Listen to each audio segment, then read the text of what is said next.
हाँ तो दोस्तों, पंजाब नेशनल बैंक के क्वार्टर टू के नंबर आ चुके हैं, तो उसी के बारे में हम इस वीडियो में बात करेंगे और जानेंगे कि अब आपको पंजाब नेशनल बैंक के अंदर इन्वेस्ट करना चाहिए या नहीं। चलिए शुरू करते हैं।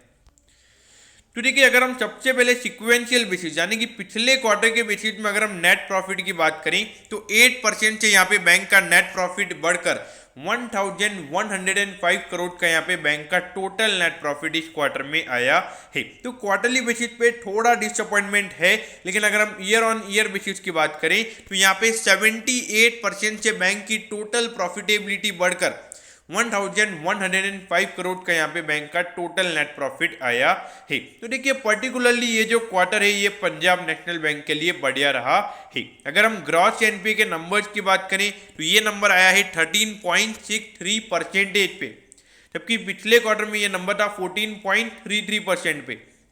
तो यानी कि अगर हम देखें तो 0.70% से हमें यहाँ पे बैंक के ग्रॉस एनपी के नंबर्स कम होते हुए नजर आ रहे हैं। तो एसेट क्वालिटी यहाँ पे काफ़ी अच्छे तरीके से इंप्रूव हुई है। और अगर हम नेट एनपी के नंबर्स की बात करें तो ये नंबर आया है 5.49% पे, जबकि पिछले क्वार्टर में ये नंबर था 5.84% पे। तो यानी कि 0.35% से यहाँ पे बैंक के नेट एनपी के नंबर्स कम हुए हैं।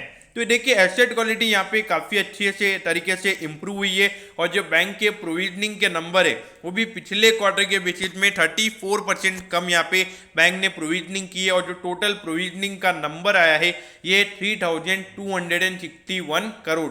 तो यहाँ पर अगर देखा जाए प्रोविजनिंग बैंक ने कम की है, एसेट क्वालिटी अगर देखा जाए तो अभी भी है, बेकार ही है, ऐसा नहीं बोलूँगा कि एकदम अच्छी है, लेकिन अभी भी देखा जाए तो पिछले क्वार्टर के बेसिस में यहाँ पे एसेट क्वालिटी काफ़ी अच्छे तरीके से इंप्रूव हुई है। अब देखिए, लगभग 50,000 करोड़ का इस बैंक का मार्केट कैप है। 15 के पी पे भले ही ये स्टॉक ट्रेड हो रहा है, लेकिन जब तक इनके जो नेट एनपीए के नंबर्स हैं जो वो जब तक 4.5-5% के लगभग नहीं आएंगे तो इससे वो वैल्यूएशन नहीं मिलेगा जो इंडस्ट्री को वैल्यूएशन मिल रहा है। मेन इनका जो एसेट क्वालिटी वाला नंबर है वो इनका इतना एसेट क्वालिटी इनकी इतनी वीक है कि इसकी वजह से इनको इतना वैल्यूएशन नहीं मिल रहा है।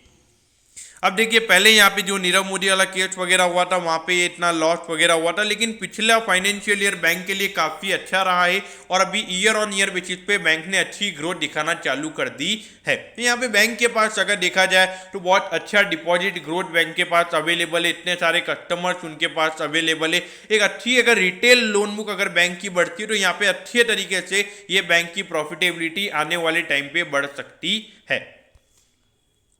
अब देखिए, 46 पे ये स्टॉक अभी ट्रेड हो रहा है। एक बहुत बड़ा wealth destroyer Punjab national bank रहा है।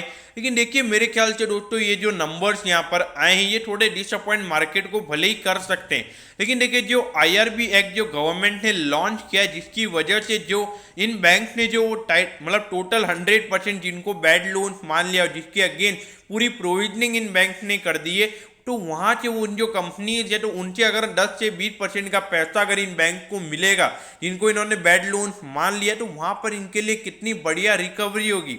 और अगर उस पैसे को वो फिर से अगर प्रोविजनिंग करेंगे तो इनकी एसेट क्वालिटी इतनी अच्छे तरीके से इंप्रूव होगी कि बस नहीं, तो वहाँ पर सीधा फोकस ग्रोथ के ऊपर आएगा ना कि सर्वाइवल के ऊपर। तो इसीलिए मेरे ख्याल से जो आईआरबी गवर्नमेंट ने लॉन्च किया है तो ये जिन लोगों ने इनके इतने बैड लोन्स वगैरह है और इन्होंने इतने कॉर्पोरेट लोन्स इनके जो इतने बैड डेट हुए हैं, मेरे ख्याल से इन बैंक के लिए एक बहुत ही अच्छी न्यूज है। ये हो गया, कैनरा बैंक हो गया, तो इसीलिए ये स्टॉक्स आपके रडार पे होने चाहिए। और हाँ, मैं पहले ही बोल दूं कि इनकी एसेट क्वालिटी काफ़ी वीक है, तो यहाँ पे conservative to moderate kind of investor के लिए ये बैंक बिल्कुल भी नहीं है। अगर यहाँ इन्वेस्ट करना है तो एक एग्रेसिव पॉइंट ऑफ व्यू से ही आपने यहाँ इन्वेस्ट करना है। तो दोस्तों, मैं होप करता हूँ कि पंजाब नेशनल बैंक के क्वार्टर टू के नंबर्स के बारे में आपको सब कुछ पता चल गया होगा। अगर आपकी कोई भी क्वेरीज है तो आप कमेंट कीजिए, मैं जरूर आपके कमेंट पर रिप्लाई करूंगा।